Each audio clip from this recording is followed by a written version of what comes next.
So hello guys, అందరికీ అందరూ అయితే ఎలా ఉన్నారు? చాలా అంటే చాలా బాగున్నారు అనుకుంటున్నాను. అందరికీ చెప్పడం మర్చిపోయాను, సారీ ఏమనుకోకండి. అందరికీ అయిపోయిన సంక్రాంతి శుభాకాంక్షలు.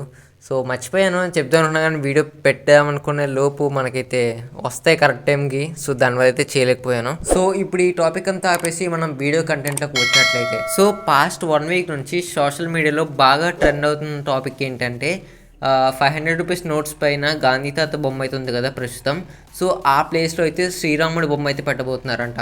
అండ్ అలాగే బ్యాక్ సైడ్ కూడా ఆ ప్లేస్ ఏదో ఉంటుంది, నాకు సరిగ్గా ఐడియా లేదు. సో దాని ప్లేస్లో అయితే అయోధ్యలోని రామ మందిర్ అయితే పెట్టబోతున్నారంట. సో దీంట్లో ఎంత నిజం ఉందో ఎంత అబద్ధం ఉందో మీలో కొంతమందికి అయితే తెలియదు.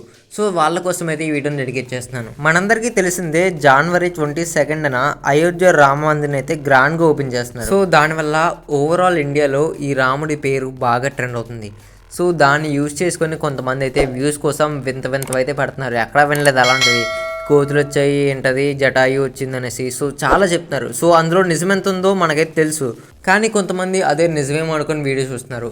సో లాస్ట్లో వాళ్ళకి కూడా తెలుస్తుంది అదంతా ఫేక్ అనేసి. సో వీటిల్లో నుంచి పుట్టుకొచ్చిందే శ్రీరాముడి ఫోటో ఉన్న 500 రూపీస్ నోట్. ఇంతకు ముందు కూడా చాలా ఫేక్ న్యూసెస్ అయితే స్ప్రెడ్ చేశారు, కానీ ఈ ఫేక్ న్యూస్ మాత్రం బాగా ట్రెండ్ అయింది. ఎందుకంటే ఆ పోస్ట్లో ఏముందో తెలుసా?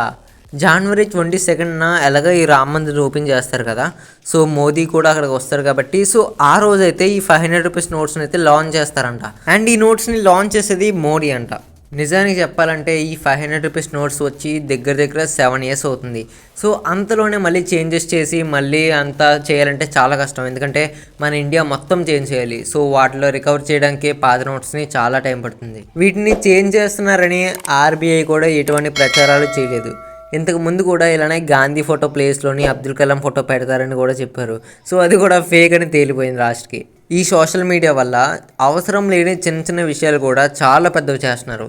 సో దానివల్ల ఏది నిజమో ఏది అబద్ధమో కూడా తెలియట్లేదు. సో లాస్ట్కి ఏం తెలియదంటే ఎవడో కానీ పని పాటు లేకుండా ఖాళీగా ఇంట్లో కూర్చొని ఇలాంటివన్నీ చేస్తున్నాడని తేలింది.